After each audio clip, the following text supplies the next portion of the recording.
Welcome to the InfoMullet YouTube channel. If you enjoy this content, please like or share. And if you'd like to support the InfoMullet by becoming a mulleteer, visit us on Patreon. We appreciate your support. Two of the main claims you see being made in these kind of rumors and conspiracy theory is that there's a suspicious decline in influenza cases happening right as COVID cases increase. So the argument is, well, we're just really counting flu infections as COVID infections. And look, there's this decline in March and April, and you see that the flu infections are going down as COVID infections are going up. Maybe we're just miscounting them. Again, this is an explanatory truth where they're taking a fragment. They have a fragment of information that they see influenza cases going down and they see COVID cases going up, and they're trying to explain the entirety of the system, usually with a bias that they already assume this is some conspiracy or this is some fraud, but they're only taking that fragment. Remember, influenza itself is a system. It's a system that's been around for a long time. And the CDC collects data of how that system operates. And one of the aspects of that system that helps us here as sort of an explanatory truth is that we know when the peaks are of annual flu seasons. And so you have on the left here, the vertical is times that the month was the season peak, and on the bottom is the months themselves. This goes from 1982 flu season through the 2017-2018 flu season. And you can see here that we have October through May, and we have a clustering between December and March. Now, clearly February had the most peaks for the last 25 years. The flu season peaked most often in February, followed by December, with January and March being tied. What that tells us, it's a common histogram, right, is that in this area is when the flu season normally peaks, sometime between December and March. But look over in April and May. There is not a single peak reported over the last 25 years for influenza in April and May. That tells me, reading this chart, that even if we peaked in March, we would expect a decline going into April. There's never going up. It's always declining going into April. And if it peaked in February, it would show declining into March. So this gives us now a good look at the system of influenza to say, yeah, the explanatory truth is that every year the flu season peaks, usually sometime between December and March, most commonly February, but it's never peaking in April. That means it's going to show a decline, and that explanatory truth gives us something to predict this year, which is, look, there's a decline in March and April. The decline has nothing to do with COVID. It's just exhibiting a normal behavior of the influenza system.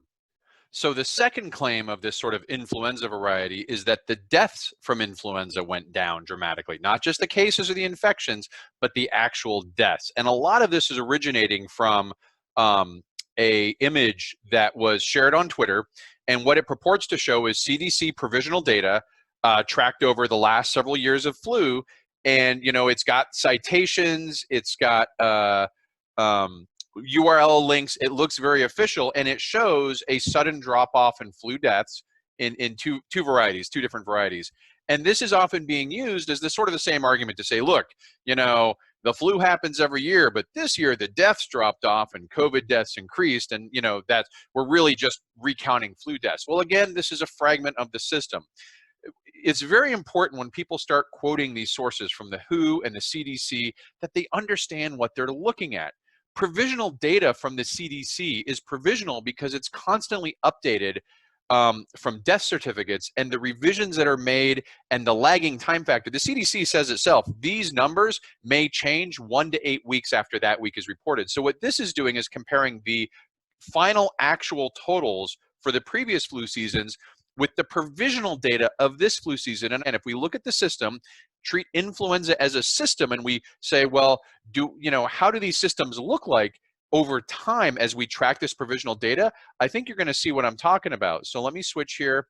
This starts on 2015, and it goes through each year. And you see here that what's happening is as weeks are reported, not only are new weeks being reported, but they're revising the past year. And you can see these lines begin to align. And this is because of the provisional nature of the data.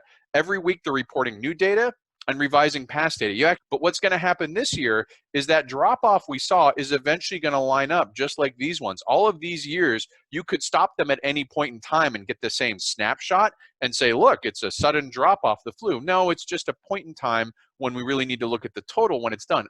If I can make a prediction or a forecast here, when the 2020 mortality tables come up from the CDC, and that's going to be well after 2021, well into 2021, what I predict we're going to see is we're going to see all the deaths we expect to see from heart attack, cancer, flu, influenza, and additional deaths attributed to COVID. So it's not going to be that we're going to have a large drop in one kind of deaths and an offsetting increase in the other.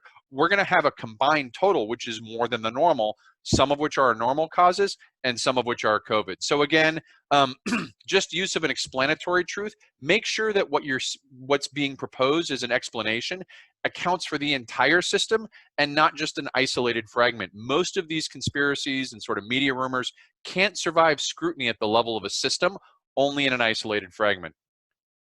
Thanks for watching the video. Hope you enjoyed it.